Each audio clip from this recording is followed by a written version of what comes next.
Halo Millennial Parents, aku Gita Moran. Aku owner dari Selimut Maison Elmesa, Mono Mom Nursing Wear, sama Senya Hijab. Awalnya sih, kenapa sih kepikiran bikin Maison Elmesa baby blanket kayak gitu ya? Jadi diawali emang waktu aku ngelahirin anak pertama aku. Nah, aku tuh kayak nyari-nyari selimut yang dijual di luar sana. Aku cari tuh yang simple, terus murah tapi high quality tuh kayak susah banget. Dulu tuh kayak belum zaman gitu loh. Akhirnya aku bikin selimut Maison Elmesa. Awalnya tuh pun juga dipakai sama aku sendiri. Dan itu butuh setahun sampai akhirnya aku berani jualan.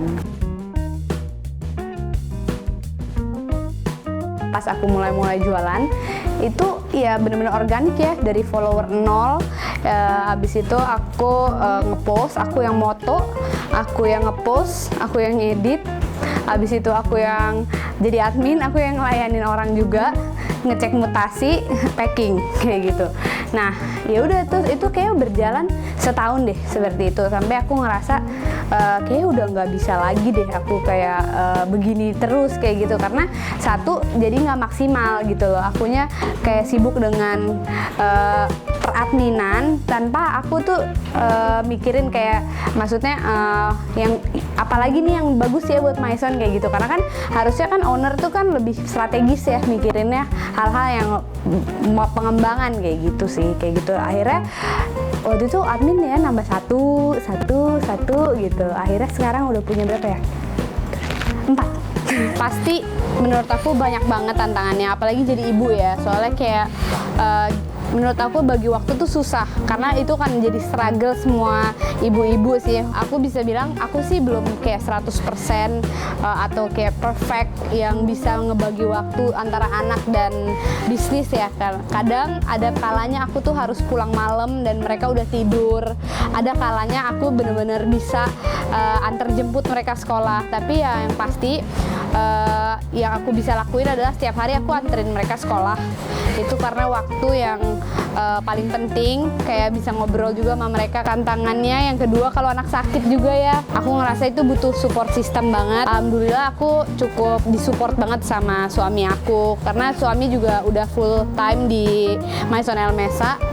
Jadi kalau misalnya kayak anak sakit, kalau ada anak yang butuh aku lebih dari biasanya, maksudnya waktunya, itu ya suami aku bisa backup 100%. Ada 3 bidang yang katanya sih nggak pernah mati, katanya nggak akan mati gitu. Katanya itu satu kecantikan, kedua kesehatan, ketiga kebutuhan anak, katanya sih seperti itu. Karena ya gitu, tidak mengenal suku, ras, agama, umur, karena orang semua perempuan pengen cantik, kita semua pengen sehat ya, karena dan kalau misalnya kita udah punya anak kan kelihatan banget ya prioritasnya tuh apa-apa kita beli pasti buat anak. Dari yang aku tahu ya, maksudnya setelah aku baca-baca juga bahwa kita tuh sebaiknya emang selalu ngelibatin anak sebenarnya sama apa kegiatan yang kita jalanin. Jadi dia tahu kayak ibunya tuh ngapain, dia tahu ibunya usaha apa, orang tuanya usaha apa, kita kenalin dia gimana caranya kerja, proses. Jadi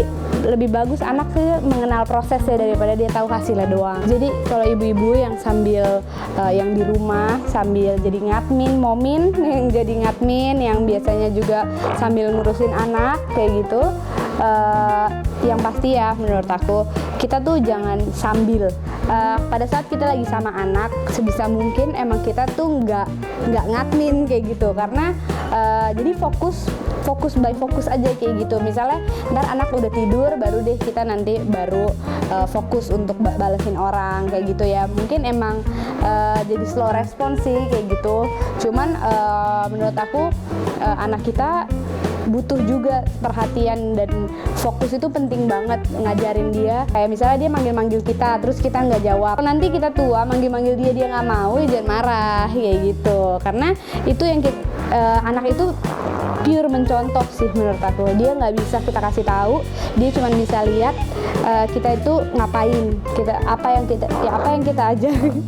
Jadi untuk semua mama-mama dan papa-papa yang pasti lagi galau atau yang mau resign atau yang emang juga di rumah tapi pengen bisnis kayak gitu, benar-benar start dari apa yang solusi kita sendiri. Jadi kayak start dari apa yang kita cari kayak gitu, apa yang belum ada di pasaran yang kita ngerasa ini kayak belum ada deh, gue nyari ini kok susah banget ya, atau kok barang ini kayak gini aja mahal banget sih, emang nggak bisa apa cari yang lebih murah, gimana sih cara bikinnya, kayak gitu-gitu. Menurut aku sih sekarang internet tuh ngebuat kita bisa mengakses banyak banget produsen atau baik di luar dan dalam negeri. Anak itu benar-benar bukan halangan kita buat berkreasi, malah aku tuh ngerasa banget setiap aku mau punya anak atau aku udah punya anak, aku tuh nemuin lagi kayak permasalahan yang aku hadapin, yang aku tuh malah apa ya solusinya. Kenapa ya anak gue ini? Kenapa ya anak gue nggak mau ini? Kenapa anak gue susah banget makan? Kenapa anak gue emang nggak ada apa yang ini enak banget atau kayak ciki enak banget kayak gitu, yang sehat banget kayak gitu. Jadi malah itu benar-benar jadi sumber inspirasi karena kita tuh sebagai parents pasti concern banget, dan concern itu sangat kita butuhkan kalau kita lagi seeking something kayak gitu lah, mewujudkan apa yang kita pengen. Jadi aku pesannya ya cuman trust your instinct kayak gitu, trust your instinct dalam mengurus anak, dalam kayak menjalani bisnis kayak gitu, karena insting ibu tuh emang gak ada duanya gitu. Pada saat anak kita tuh butuh kita banget, kita tahu kok somehow kayak hati kita tuh bisa sebenarnya berbicara sama anak kita kayak gitu. Jadi semangat terus, pasti ada jalan sih kalau kita mau.